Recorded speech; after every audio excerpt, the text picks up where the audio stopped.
நம்பிக்கை என்பது வெற்றியோடு வரும். ஆனால் வெற்றி என்பது நம்பிக்கை உள்ளோரிடம் மட்டும்தான் வரும். எந்த சூழ்நிலையிலும் நினைவிருக்கட்டும், பயம் கொள்ளும், தன்னம்பிக்கை வெல்லும். சந்தோஷத்தையும் சோகத்தையும் தாங்கிக் கொண்டே நம்மை எழுந்து நடமாட வைக்கும் நம் மனதுதான் மிகச்சிறந்த நண்பன். நம்மை நாமே நேசிப்போம். உன்னை நம்பு, உன் உழைப்பை நம்பு, உன் முயற்சியை நம்பு. உனக்காக உதவி செய்வார்கள் என்று யாரையும் நம்பிவிடாதே. நாளையெல்லாம் நல்லபடியாக மாறிவிடும் என்று நினைப்பது நம்பிக்கை. மாறவில்லை என்றாலும் சமாளித்து விடலாம் என்பது தன்னம்பிக்கை. உன்னை செதுக்கிக் கொள்ள ஒளி தேவையில்லை.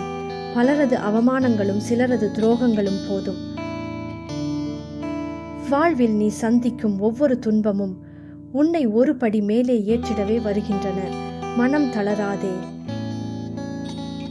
உன்னை தள்ளிவிட 1000 கைகள் வரும். ஆனால் தாங்கி பிடிக்க ஒரே ஒரு கை மட்டுமே வரும். அது உன் தன்னம்பிக்கை மட்டுமே. 10வது முறையாக கீழே விழுந்தவனை பார்த்து பூமி சொன்னது, நீ 9 முறை எழுந்தவன் என்று. தவறேதும் செய்யாமல் தன்மானத்தை சீண்டும் நிலை வந்தால் எவரையும் எங்கேயும் எதிர்த்து நில்லுங்கள், தப்பே இல்லை. எது உன்னிடம் நிலைக்கும் என்று நீ நினைக்கிறாயோ அதுதான் முதலில் உன்னை விட்டு விலகி போகும். எதுவும் யாருக்கும் இங்கே நிரந்தரமில்லை என்பதே நிதர்சன உண்மை. எந்த செயலானாலும் சிந்தித்து செய்யுங்கள். ஏனெனில் உங்களின் ஒரு செயல் உங்கள் எதிர்காலத்தையே மாற்ற வல்லது. சிறு தவறுக்காக ஒருவரை விட்டு விலகாதீர்கள்.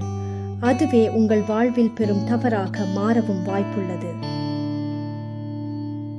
இயன்றதை இயலாதவர்க்கு கொடுத்து உதவுவதே இறை தொண்டை விட இன்றியமையாததாகும். வேண்டியவர் வேண்டாதவர் என பாரபட்சம் பார்க்காமல் அனைவரிடமும் பழகுவோமாயின் வேதனைகள் என்பதே நம் வாழ்வில் இருக்காது. Thanks for watching.